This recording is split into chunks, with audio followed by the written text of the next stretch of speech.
Récemment, un appel, un numéro anonyme d'Afrique du Sud m'a confirmé ce plan.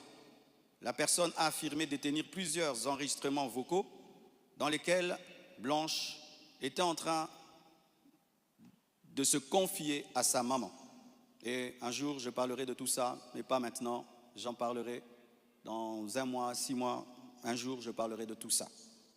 Ces paroles arrachées de leur contexte et de leur timing, me faisant passer pour un mauvais mari, notre couple pour un couple détruit, alors que la plupart d'entre vous ici, vous savez combien nous nous aimions, mais dans chaque couple, il y a des temps, des fois, des petites frictions, comme dans tous vos couples.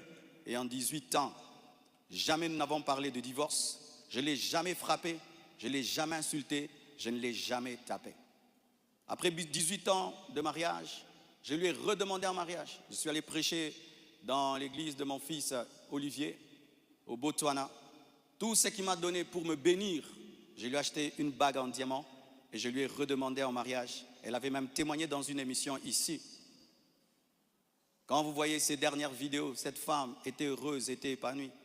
Aujourd'hui, on veut changer toute cette belle histoire en un couple détruit. C'est totalement faux. Ceux qui veulent me croire, croiront. Ceux qui ne veulent pas, ne croiront pas. Mais je sais qui je suis devant Dieu et comment j'ai fait de tout mon mieux pour que cette femme ne manque de rien et de rien et de rien. Je ne sais pas si un jour Oracle pourra m'appeler et je l'enregistrerai pour un jour sortir ces enregistrements. Des fois, je me pense être dans un film. Il m'a aussi été reproché faussement qu'Esther venait déjà à Kinshasa du vivant de Blanche, ce qui est faux. Vous pouvez aller à la DGM, c'est seulement le mercredi. Elle est venue quand?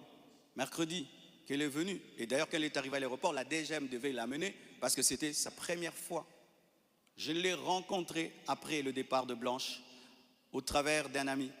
Avant cela, je ne la connaissais pas, on ne se connaissait pas. Et on dit au Canada plus de 10 fois.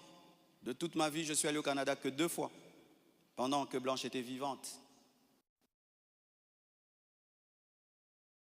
Et après, j'ai voulu aller, je n'ai pas eu le visa. Ceux qui font mes démarches de visa du Canada sont là. Je ne suis même pas allé 3 fois au Canada dans ma vie. Et ce qui est pire, on dit que j'ai pris ces biens, ces sacs, c'est plutôt ces habits, j'ai mis dans des sacs poubelles pour donner à la belle famille. Est-ce que toi, tu gardes tes habits dans des sacs poubelles pour que moi, j'ai des sacs poubelles à mettre des vêtements? On a mis ces habits dans des valises et dans des gros sacs parce qu'il y en avait beaucoup. Quand ils sont venus prendre les habits, ils ont cru qu'il y en aurait quelques-uns. Il n'y avait pas assez de place dans leur voiture. J'ai dû leur prêter même un bus pour amener les habits. Il y avait au moins 4 grandes valises et des grands sacs. Les sacs là qu'on utilise quand on a trop de vêtements. Mais ce ne sont pas des sacs poubelles. Plus de 6, si j'ai oublié. J'ai même la photo, je compte parce qu'il faut être précis. C'est ça, 4 valises et 1, 2, 3, 4, 5, 6 grands sacs. Et si certains doutent, je vais vous envoyer tout ça au président des départements. Vous aurez ces photos. Tout ça, pourquoi?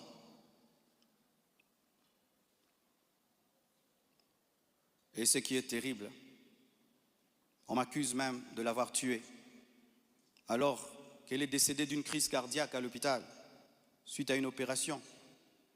Et ils m'ont posé la question, elle est morte de quoi? Je leur ai dit, on l'a opérée, elle n'a pas supporté l'opération. Le même jour, quand je suis arrivé avec son corps, après encore, la famille paternelle me pose les mêmes questions devant 10 personnes, 15 personnes, j'ai expliqué. Ils savent de quoi elle est morte. Et aujourd'hui au Congo, si tu deviens grand, donc tu tues les gens. Quiconque meurt à côté de toi, c'est toi qui le tues.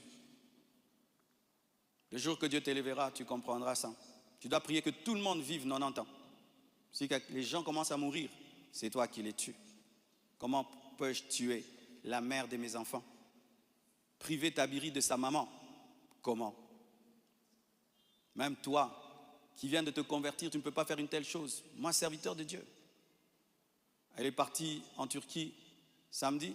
Je l'ai suivie dimanche. On s'est rencontrés même avec papa à l'aéroport. Elle était déjà partie. Elle me disait de venir.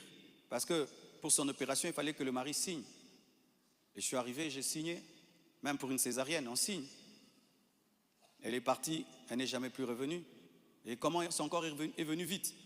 Frère, le problème souvent, c'est que les gens attribuent aux autres leur pauvreté.